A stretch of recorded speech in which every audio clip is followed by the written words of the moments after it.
Bienvenue à ma nouvelle exposition « Manifestation éphémère d'un regard inclusif sur l'île de la Tortue ». Pour moi, cette exposition-là, c'est l'accomplissement de tous les mots-clés d'étudiante en art de l'UQAM et ça représente le combat contre la domination patriarco-capitaliste de la pétrotoxicité suprémaciste blanche qui opprime la lutte climatique des activistes éco-queer. L'art, c'est vraiment important d'étudier ça à l'université parce que ça s'apprend uniquement par des professeurs qui ont aussi étudié en art à l'université. Ça ici, c'est une introspection introspective de mon ressenti de moi-même à travers mon être identitaire que j'ai exploré en faisant une exploration de mon état d'être humain. Ça ici, c'est des photos de moi en train de vivre de mes éco-émotions. C'est très authentique, là. Dans le fond, j'étais en train de pleurer, puis j'ai pris le temps de prendre mon téléphone, de l'ouvrir, de me prendre en selfie, et puis c'est ce que ça a donné, là. C'est très sur le vif. Ça représente un délaissement de l'ego pour s'ouvrir au monde extérieur et à des enjeux collectifs comme mon éco-anxiété, mon éco-colère, mon éco-lucidité face à la destruction imminente de la planète à cause des VUS. Celui-là, mon gardien du sentier l'a beaucoup aimé, justement. Pour moi, l'art, c'est de partager aux gens ma vision unique du monde. Puis ma vision unique du monde, ça donne que c'est exactement la même que les autres personnes socialistes de gauche.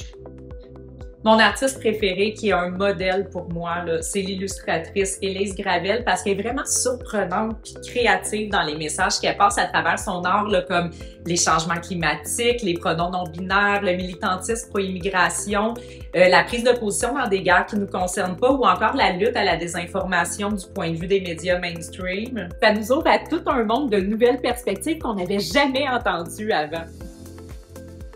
Je m'inspire beaucoup d'elle en choisissant exactement les mêmes sujets, mais en les exprimant à travers ma propre créativité.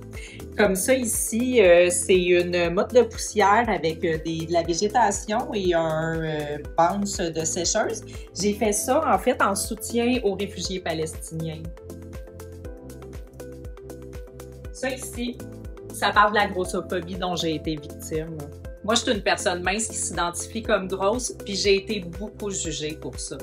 On appelle ça aussi du slim appearing, puis c'est une condition qui est encore très stigmatisée. Ma nouvelle exposition a été possible grâce aux bourses que j'ai reçues du Conseil des arts du Canada, du Conseil des arts du Québec, celui de la Ville de Montréal, puis de la SODEC, mais surtout grâce à mon talent. J'ai reçu aussi une bourse de voyage d'inspiration et ressourcement de seulement 32 000 que j'ai pris pour aller observer les coquillages à Bali, mais il a fallu que je paye quand même moi-même toutes les dépenses supplémentaires. Il faut vraiment être passionné. La vie d'artiste, c'est une vie de misère qu'on choisit uniquement par passion. J'ai eu juste 52 000 pour monter toute cette expo-là.